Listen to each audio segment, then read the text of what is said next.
Hey everybody, it's Jennifer, and I'm going to try to keep this a little bit shorter, but I'm going to talk about the wickedness of widowhood today. And just kind of what happens, feelings you may go through, things that happen when you first find out you have been widowed. Some people do go through a longer period of time where they know their spouse is towards the end, and there's not either one that's better. I don't think it's six of one, half a dozen of another. My spouse died suddenly, heart failure. One thing I do want to tell you, anybody out there that is listening, because I know this isn't getting to too many people, but hey, it's helping me to talk.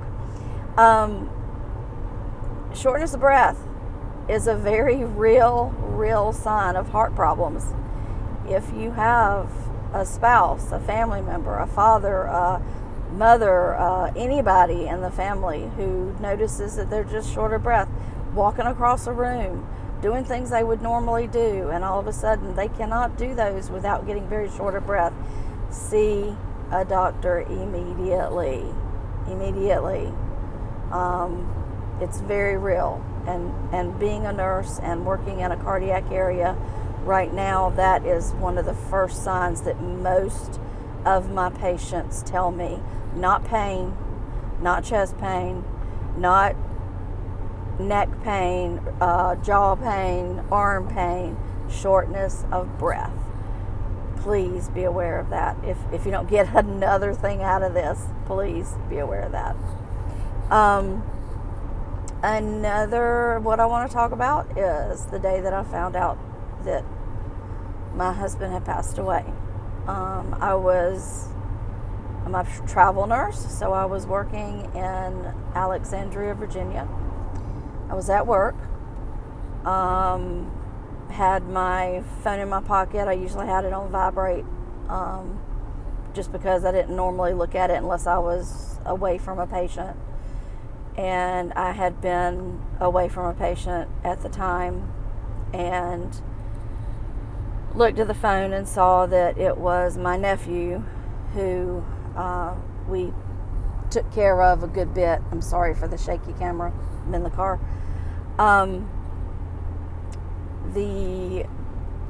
I answered, and he said, my husband's name was Dell. Dell's dead. Dell's dead. And I was like, Patrick, stop it. What are you talking about? I need to talk to somebody else. I need to talk to my mom. I need to talk to somebody else. Cassie, whatever. So I started making phone calls to my daughter, because I knew she was at home. My son, he was at home. My aunt, who lived right next door. My mom, everybody, and nobody would answer right away. Finally, I get in a few minutes, felt like hours, but I'm sure it was a few minutes. That dreaded phone call of that. Yes, my husband was found in the garden, lying on the ground and unresponsive. Feel so bad for my kids because they were there and I wasn't there to be any kind of support. I had to fly in that night, but so there's the shock of that, and you just don't know what to think. And I remember a lot of it's kind of a blur, but I remember just kneeling to the floor and screaming, "Oh God, no, oh God, no, oh God, no," and my coworkers coming to me and asking me what had happened, and I told them that my family was at my house and that my husband had been found dead. This hospital, it's Inova. I'm going to give you a plug here. Inova Alexandria. Love those people. They were there with me. They got the chaplain for me. They took me to another room. They organized somebody to drive me back to the hotel. They offered to make plans for a flight to get back home. I was, of course, distraught, could barely even think. So I kind of needed these people to help me along to say, hey, all right, you need to do this, this, and this. Ended up, I did not get I had a hard time getting a flight back because I had to get the last flight in. And then the only way I could get in was to land in Charlotte, North Carolina, which was an hour away from home. No way I could have rented a car and driven or anything like that. So my wonderful best friend, Shadana, drove my family up to me to pick me up. Hardest hour to get back home that I think I've ever had. But on the plane, I do want to tell you this because people can be kind. And I cannot remember right off the top of my head what plane it was. If I think it was Delta. I am not quite positive about that, but I will say that I think it was Delta. I had sitting down in my assigned seat, which was a middle row towards the middle of the plane, and of course I looked horrible because I had been crying and whelps under my eyes and just looked horrible. I'm sure to everybody on the plane, they're wondering what the heck's going on. And a gentleman came up to me and said, ma'am, do you mind, my wife's sitting right there next to you, do you mind if I take your seat? And I had a seat towards the back I had another seat that you can take. And so the stewardess came over and I said, yeah, sure, that would be fine. And she took me to the very back row, which I was very thankful for. That meant nobody was staring at me.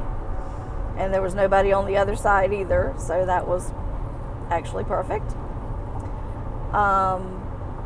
And I didn't tell anybody on the flight like what was going on. I mean, when I made the reservation, I did, but I didn't really tell anybody on the flight what was going on. And the stewardess came up to me, handed me about 2 Kleenexes, offered me some water, and told me if I needed anything to please let her know. And use those Kleenexes. The flight from that area there, I don't even remember how long it was. It's probably not but an hour and a half or something like that, 2 hours maybe, I'm not sure, from DC.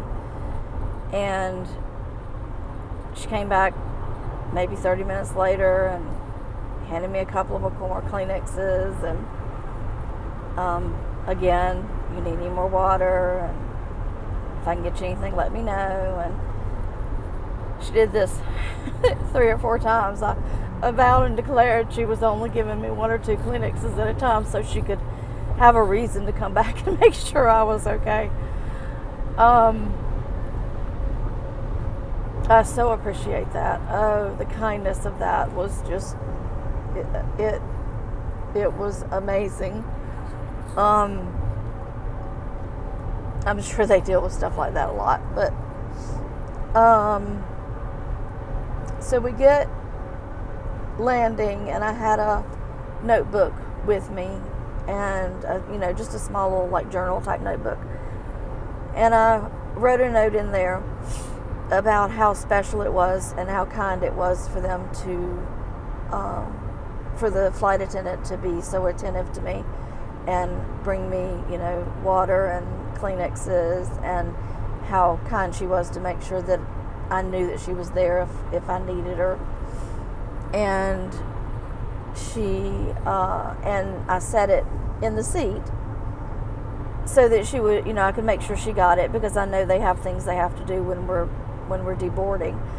But I was trying to be the last person to deboard, because I did not want everybody to see my, puffed up eyes.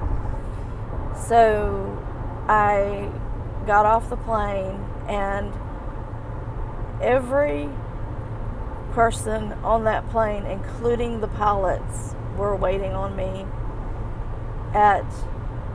because in the note I explained why I was upset and everything. Waiting on me, and every one of them hugged me and told me that they would pray for me. And can't tell you how much that meant. They didn't have to do that. It was very, very thoughtful, and I am so thankful for that. Okay, so sorry. So we get home, and of course family's there. My husband's family's there. My family's there. Everybody's there. We don't have... I have no clue what to feel. I'm just kind of feeling what I'm feeling, which is just like all these emotions together. It's not one emotion and then another emotion and then another emotion. It is all these emotions hitting you at once. I was mad, I was angry, I was sad, I was upset, I was in denial, everything you could think of. My children were the biggest blessing. They were 20, my daughter, and 16, my son, at the time. And they're amazing children.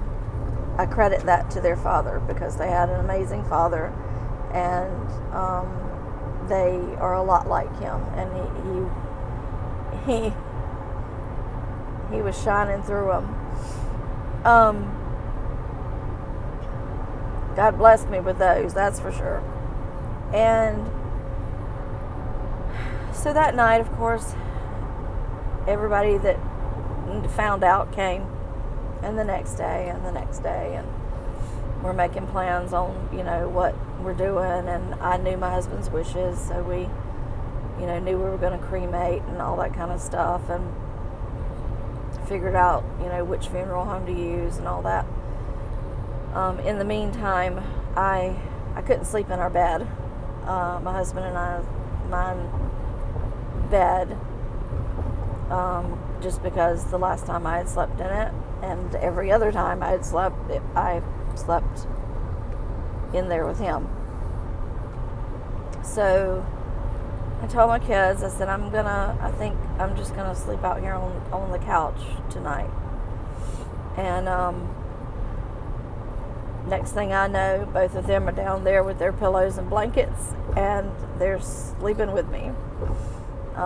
We had a love seat, a big couch, and a recliner. My son slept in the recliner. I slept on the smaller couch, and my daughter slept on the bigger couch. And they were my rocks. We slept there for 3, 4, 5 nights maybe. And then my son said, "Mom, do you mind if I go to my room and sleep tonight?" Of course, son. Yeah, go to your room. Sleep in your bed. My daughter slept another night with me, and then I decided I would sleep in the spare bedroom. And so I slept in the spare bedroom. When I say sleep, you don't get sleep. The insomnia is crazy. You play in your head over and over again everything that happened, and then you just don't sleep. So many nights I didn't sleep. So that's just the beginning of, when you first find out, in those first couple of days and things like that. Like I said, I don't want to run long.